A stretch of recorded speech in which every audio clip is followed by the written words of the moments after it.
शाह जी थोड़े नाल अपने विचार साझे करनगे, पर दो चार गल्लां मैं अमित शाह जी दे इत्थे होण दा फायदा उठा के इन्हां दे निगाह च रख के करना चाहना। अमित शाह जी साडे,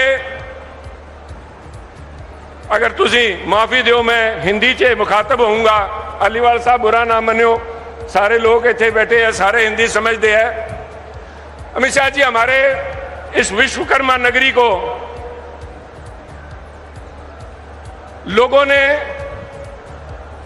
फिशिंग पॉन्ड बना रखा है साहब। राजे महाराजों के जैसे हंटिंग ग्राउंड हुआ करते थे, ये हंटिंग ग्राउंड है साहब, क्योंकि यहाँ उद्योग है, यहाँ पे पैसा है और यहाँ पे सभी लोगों की निगाह है उन लोगों को निचोड़ने के लिए। हमारे पंजाब में एक कहावत बन गई है कि जो जितना बड़ा चोर उतना ही बड़ा लीडर।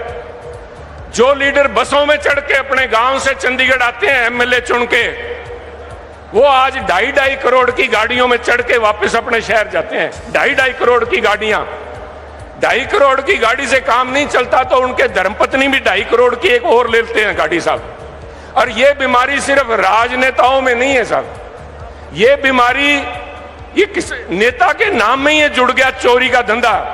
जो लोगों ने गले में हरा साफा डाल के अपने आप को किसान स्वयंभू नेता बने हुए हैं, हमारे उनको अखौती नेता बोलते हैं, अपने आप अखौती नेता बने हुए हैं, उनकी निगाह भी अब छोटे व्यापारियों को, अपने जो कांगरू कोट लगा रहे थे वो अब लुधियाना शहर में आ गई हैं। 6 करोड़ रुपया, 6.5 करोड़ रुपया साहब, यहां एक व्यापारी के घर के सामने धरना लगा के भगवंत मान जी की सरकार और उनके एडमिनिस्ट्रेशन की मिली भगत से एक शरीफ व्यापारी से 6.5 करोड़ रुपया वसूलने का काम इन्होंने किया। ये वसूली गैंग हो गए साहब, ये सफेद कपड़ों में काले लोग हैं साहब, काले शक्ल से नहीं, मैं कांग्रेस के हमारे वो सैम पिट्रो काले काले की बात नहीं कर रहे, मन से काले लोग हैं साहब, इनके अंदर नफरत और जहर भरा हुआ लोग हैं साहब। कांग्रेस के दो बड़े नेता यहां पे आए बैठे हैं, कहते हैं असि दोनों रल के बिट्टू नो हरावांगे। बिट्टू जी थोनू हरान नहीं आए, वो आपको हराने नहीं आए, आपस में कंपटीशन है भी एक जाके रात को किसी इंडस्ट्रियलिस्ट को निचोड़ के पैसे नहीं ले आए, मैं रह जाऊं। पैसे निचोड़ने का काम बना रखा है साहब। इस चोरी के ऊपर साहब मैं कहना चाहूंगा, बिट्टू जी एक मिनट साहब, हमारे बीमारियां बहुत है, लॉ एंड ऑर्डर है ही नहीं पंजाब में, आपको पता है, ड्रग्स की बड़ी समस्या है, पर उससे भी बड़ी समस्या करप्शन की समस्या है साहब। करप्शन को प्रमोट कर रही है आम आदमी पार्टी की सरकार। भगवंत मान जी को पता है एक एक आदमी को कौन सा चोर है।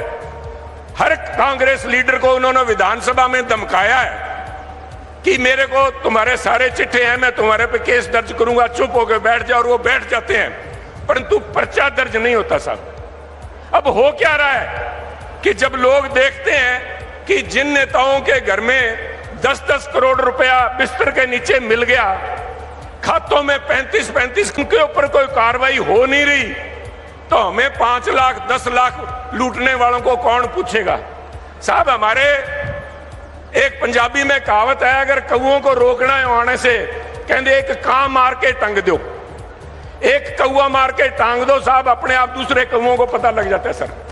और कौए टांगने के लिए पंजाब में ड्रग की समस्या भी इसी से समाप्त होगी साहब। एक फास्ट ट्रैक कोर्ट लगाओ साहब, अगर भगवंत मान जी केस नहीं करते तो सारे के सारे हम उन पे प्रेशर डालेंगे कि सीबीआई को दो, और टाइम बाउंड तरीके में 6 महीने के अंदर अंदर दूध का दूध, पानी का पानी कर दीजिए साहब। ये सारे जितने भ्रष्ट नेता हैं ये जेलों के पीछे होंगे और पंजाब बचेगा साहब। ये ड्रग की समस्या खत्म हो जाएगी, ये ड्रग की समस्या के पीछे पैसे कमाने का काम है साहब। और ये कांग्रेस पार्टी अग्रणी पार्टी है, इसके अंदर कांग्रेस पार्टी का लीडरशिप का सफाया होता मैं आपको दिखाऊंगा। ये जितने मन के काले हैं उसकी बात, मेरे यहाँ पे भाई बैठे हैं साहब, ये यूपी बिहार से सारे आए हुए, इन लोगों ने सबसे पहले हिंदू और सिख धर्म के बीच में झगड़ा कराने का प्रयास किया।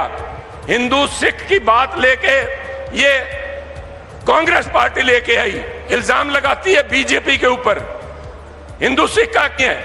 परंतु यहां आके हिंदू सिख की बात उठाने वाली ये कांग्रेस पार्टी है, इससे इनका जी नहीं भरा, तो इन्होंने हमारे प्रवासी भाइयों के ऊपर आवाज उठाने के लिए लगे। साहब, एक तरफ आपकी सरकार मोदी जी के नेतृत्व में सीए सिटीजनशिप अमेंडमेंट लाके जो हमारे भाई अफगानिस्तान रह गए, कोई बांग्लादेश रह गया, उनको हम सिटीजनशिप दे रहे हैं, और ये लोग हमारे भाइयों को कह रहे हैं कि आपके वोट बनाने का भी अधिकार नहीं है यहां पे साहब, और इनसे वोट मांग रहे हैं ये लोग। ये कांग्रेस पार्टी आपसे वोट मांग रही है, क्या आप इनको वोट देना चाहोगे? आप बताओ साहब, ये वोट के हकदार ही नहीं है साहब। आप मेरे को कहते हुए शर्म आती है कई बार, क्योंकि मैंने आज तक कभी धर्म के नाम पे ना मैंने कभी अपने आप को, मेरी पहचान एक हिंदुस्तानी के तौर पे साहब, मुझे गर्व है कि मैं पंजाबी हूं, मुझे गर्व है कि मैं हिंदू हूं, परंतु आज तक किसी ने सवाल नहीं उठाया। अगर किसी ने मुझ पे सवाल उठाया तो कांग्रेस पार्टी ने उठाया, और इसका जवाब किसने दिया साहब? खूबसूरती देखिए पंजाब की, कोई नहीं बोला साहब, किसी आदमी ने आवाज नहीं उठाई कि आप जाति कर रहे हो पंजाब के साथ, पंजाब में हिंदू सिख भाईचारे पे आंच। कौन बोला? ज्ञानी हरप्रीत सिंह अकाल तख्त साहब के जत्थेदार ने उस दिन आवाज उठाई जब कांग्रेस ने कहा कि हिंदू यहां पे अगर लीडर आ गया तो पंजाब में आग लग जाएगी। ज्ञानी हरप्रीत जी ने कहा कि पंजाब में हिंदू सिख का कोई मसला नहीं है, कोई मसला नहीं है, पंजाब का मुख्यमंत्री बनना चाहिए काबिल आदमी हो। एक मिनट साहब, मैं आपका जोश समझता हूं। उन्होंने कहा काबिल आदमी, ध्यानदार आदमी हो। आज ये लोग गद्दारी की बात करते हैं, वफादारी की बात करते हैं, ईमानदारी की गल नहीं करते। अलीवाल साहब, ईमानदारी की गल नहीं करते, क्योंकि बेईमान है ये लोग। इन लोगों को मैं इतना छोटा दिल का नहीं हूं कि मैं हिंदुओं को कहूं कि आप वोट ना देना, नहीं साहब, मैं सिख भरावां नूं कहूंगा, थोड़ी सिखी नूं मंगा रहे ने। गुरु महाराज तो कह के गए हैं, मानस की जात सब है एको पहचान वो, और ये कांग्रेस यहां पे आके दो फाड़ कर रही है साहब। क्या सुनील पगड़ी बांध के ज्यादा सिख? सब पगड़ी टोपी नहीं है साहब, जिसको जब जी में आया पहन लिया और उतार लिया साहब, ये टोपी नहीं है। और मैं इससे भी आके जाके कहूंगा, ये जो नकली सिख है, नकली सिख जो है साहब, दस्तार बांधने से, पगड़ी बांधने से कोई सिख नहीं बनता। सरदारी कमानी पैंदी है, सरदारी एक असूल है, सच्चाई ते अन्याय के खिलाफ लड़ाई लड़ने वाली। इस करके मनु मेरे पंजाबी भरावां ते, साडे सिख भरावां ते मान है भी यह जी पार्टी नूं ठोकमा जवाब देणगे जेडे आके इत्थे गंद पा रहे हैं, हिंदू सिख भाईचारे च ठोस ला रहे हैं। आ तुहाडे सारिआं दा बहुत बहुत धन्नवाद। जय हिंद साथियों।